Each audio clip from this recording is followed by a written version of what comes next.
tell you. She would still do this if she was here. This conversation would still be happening. Yeah. No. But how though?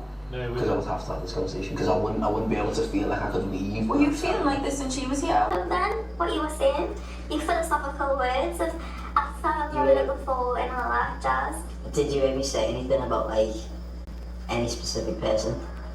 Oh, like that. I'm not going into that. Like I'm that. not going into that. I want to couple it with is. Who's she gonna be? Oh, Along comes a recoupling. what they should have done, Love Island, is they should have pretended and fooled all of us and pretended to us that she was being evicted. But then you just see her coming back, like Marlon. But obviously Marlon was coming back as a dumped contestant. You see her coming back as if she wasn't even dumped, and she's like, "This is what's going on." And then you see Michael sweating. Then she shouts at him, and then that's the content that we need. Inject that content. But no, we don't have that. Producer perspective. If Amber picks Greg, think about it. 90% of the conversation is Amber and Michael, Amber and Michael, Amber and Michael. Michael's gone. Amber and who? Greg. Like Greg came in yesterday. We don't really care about him as much. We know Michael more. The only reason we hate Michael more is because we know more about him. We don't know nothing about Greg because we loved up Michael the first 2 weeks. But then when True Colours came out, same time for Greg or for anyone in general. But the way I'm saying is, longevity matters in this show. And the reason why I say that is because we are engaged with characters who have longevity because we've had that time to build it. We've watched them day in, day in, day out, day in. I just feel like the ratings will fall, the interest will naturally fall. We will complain about episodes being dead by the Sunday and Monday if Amber picks Greg and nothing's going on. But because it airs every single day, they need to find content every single day to air for us. And if Amber picks Greg, what the hell else are we going to talk about? Nothing else is more gripping because maybe I'm blind or whatever, but when I go on Twitter, nobody's talking about Chris or India or Harley. Everybody's talking about Michael and Amber. 90% of the conversation on Twitter or online in general or on Instagram, everything is about Michael and Amber. So from a interesting audience producer combined perspective, from a productive audience perspective, from where I'm coming from, I think it would be better if Amber picked Michael from that perspective. From a personal perspective, from liking Amber as a character, obviously I want her to pick Greg. But it's important to see it from two different sides and try to maintain an unbiased perspective. So who is Amber going to pick, Greg or Michael? What are your predictions? Because this episode was very interesting. Hey guys, it's Murad Morali. Hopefully you guys are doing well today. So episode 40 is upon us, I think, or 39. And this was, interesting. We just got a lot more dialogue between Amber and Michael about what, decisive kind of decision that Amber is going to make, and she still doesn't seem to be so sure. Now before we get into this, do subscribe, click that button for daily and consistent content please, and follow me on my Instagram at Murad_Morali. I'd massively appreciate it. Now we have the girls and the guys, supporting Michael or supporting Amber, and I'm very glad that the girls are vocalizing, especially Anna. I don't think anybody else is as much. I feel like we just need you one day in this video to just let Amber know that you are very confused. You need to pick Greg, obviously. But unfortunately, I don't think this is going to play out as if we want to. I don't think she's going to pick Greg. I think Michael is going to be picked. And the reason why I say so is because Michael, even though we hate him, he is an important asset to this cast. He's an important asset to the narrative, and more importantly, he is an important asset to views, to ratings. He definitely is. He plays a very important kind of figment. Him and Amber do. They both do. So when you have characters and individuals who play with the ratings and they're very good for ratings, very good for conversations, they need to be kept in. An example is Mora. I feel like several times she literally has a cat with 9 lives. So many times she's never been dumped or lost, or is a bit vulnerable, we could say, but she always makes it through, and I feel like the producers help her doing so because they know she's a very infectious character for the show. Same with Tommy and Molly May. They need a good, strong relationship example. There's nothing in there apart from Tommy and Molly May. So they need that in the villa, and they'll protect them at any costs. Funny how every other relationship has been tested, yet Tommy and Molly May haven't as much, apart from Cassie and Moore. I just find that interesting. I find it very interesting. None of these new girls like Tommy, when we damn well know that they probably do. So, the second time they had dialogue, we had Amber speaking to Michael during the afternoon on the couch, whatever, the fire pit, whatever you want to call it, and she was really reading him, and she was really hitting him. This is the prime behavior of Amber that we love and that we've missed. Give me the question. But I've not left. Yeah. What, you want us to be grateful? No, I don't want you to be grateful. Even that with Why that? do you keep saying that? Because that's what you fucking said.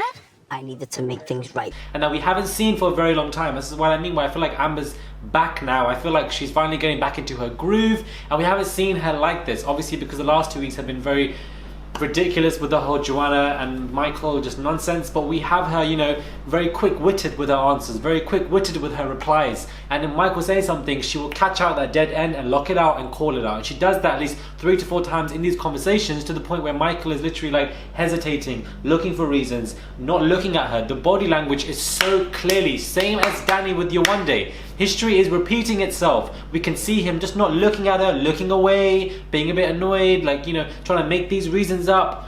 When Joanna was dumped from the island and she was shocked that he wasn't leaving, he literally said to her, I have nothing else here. I have nothing else here.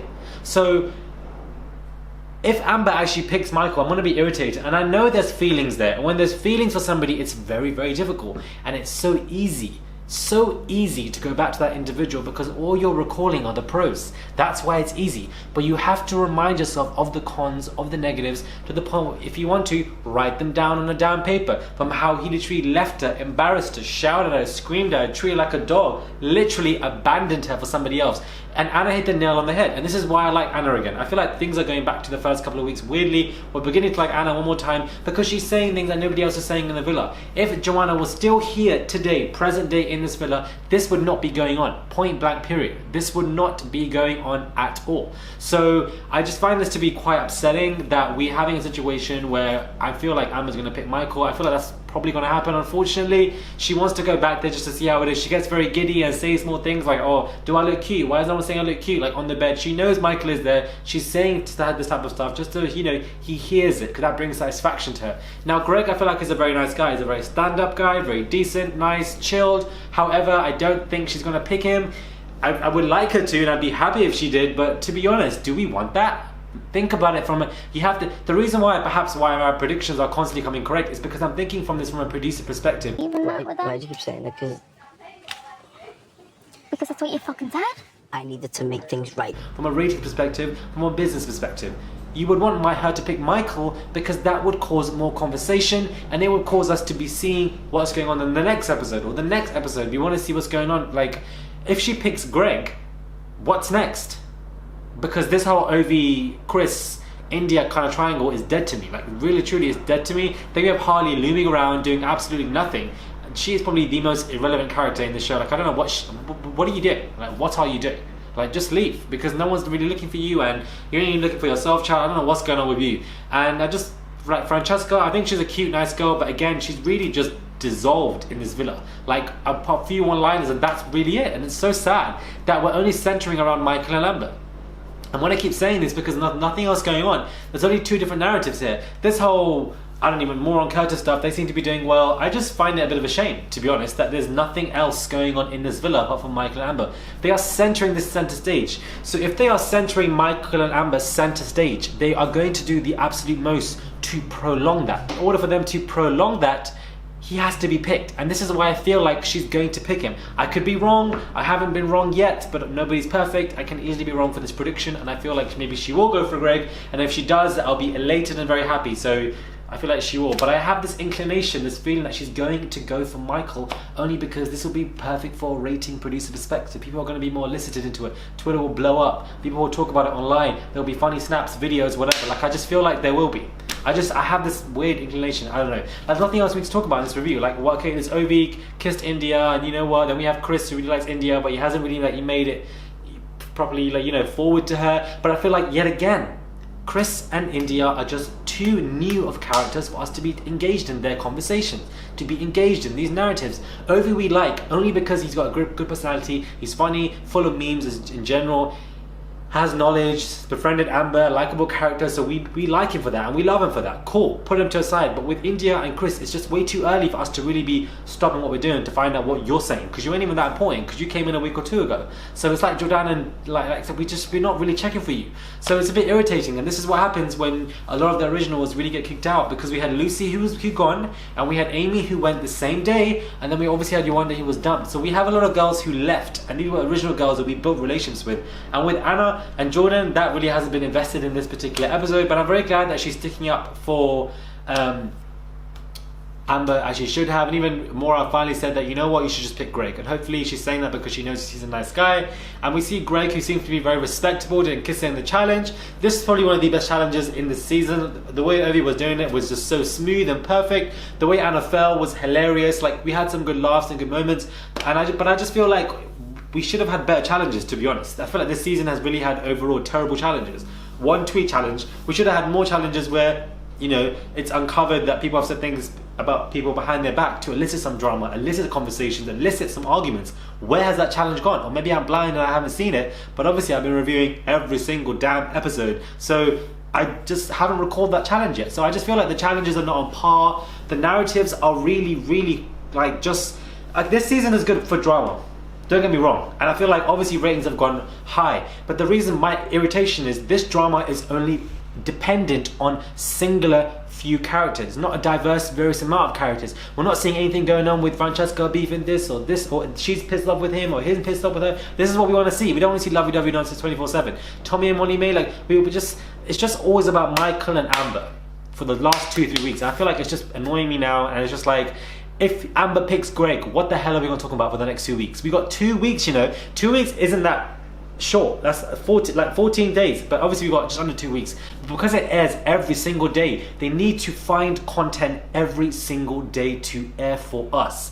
And if Amber picks Greg, what the hell else are we going to talk about?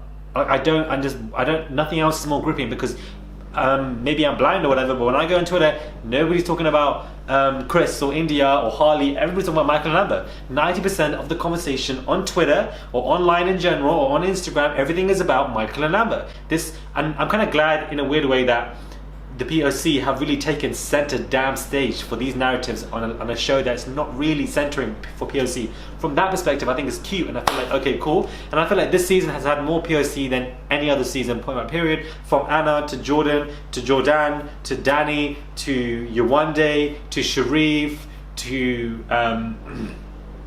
what's her face again?